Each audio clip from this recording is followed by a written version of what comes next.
and welcome to MPH 535, Curriculum Development in Health Science. This is the Curriculum Development class, which I think is a critical one in your Masters of Public Health program, since most of you are intending to be health educators someday.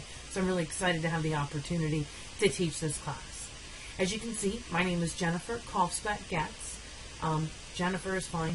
I will not expect any of you to call me anything other than that. Both of my last names, especially when I combine them, are a little bit complicated for most people. I'm going to tell you a little bit about myself. As many of you may recall, because I met some of you online early on, I'm the former assistant dean at the Seng College of Extended Learning through Cal State Northridge. So I had the opportunity very early on to help in the program development of this program, most specifically in working with the entire faculty group and our academic lead, Sloan Burke, as well as the chair of the department and the dean of the College of Health and Human Development, to bring this program online. I'm excited about the first cohort. The second one is also starting this month, and I'm just excited to be able to teach this first group.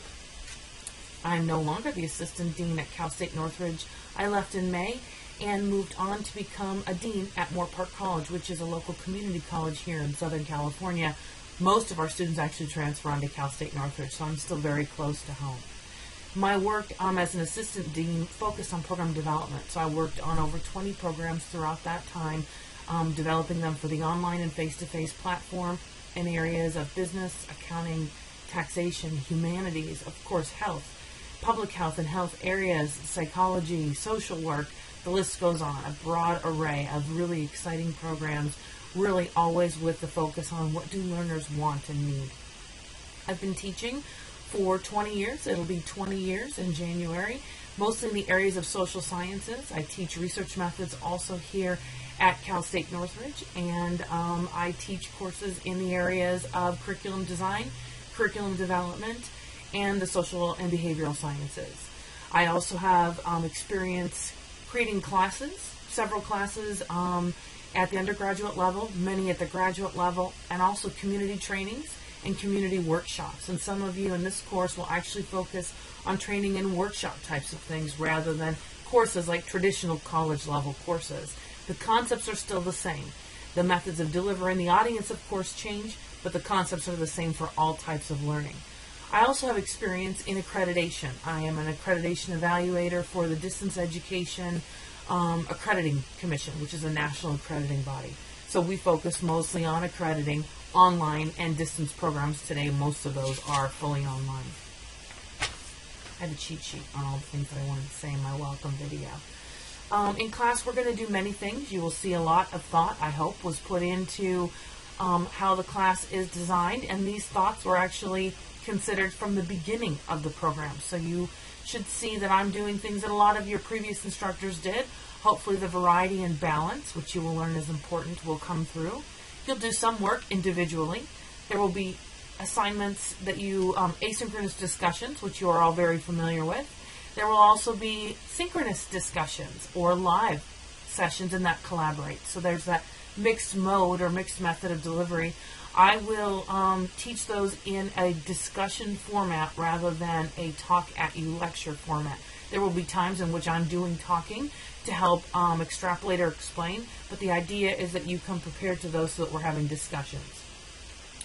I have Gen Talks, which you've probably seen in the syllabus.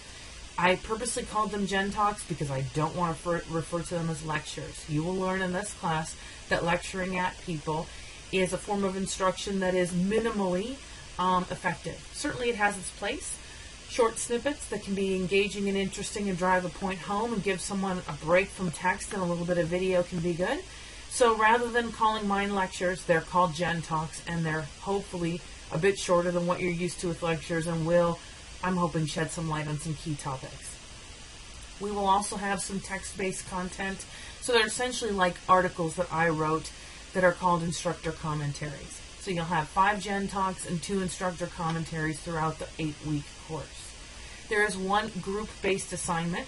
Don't worry, you're not going to be asked to go off and do a lot of activities with a group or with a team, but there is one discussion assignment that is more iterative and involves working with people that you're assigned to in that discussion board. There's one large project, of course. You will be learning through video, audio, text, There are also opportunities for you to practice by learning.